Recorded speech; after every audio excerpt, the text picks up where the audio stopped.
National Weather Service in Cleveland has issued a severe thunderstorm warning for Richland County, northeastern Morrow County, eastern Crawford County, until 5:30 p.m.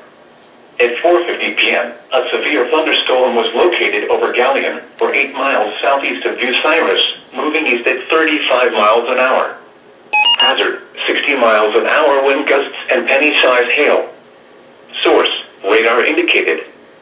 Impact, expects damage to trees and power lines.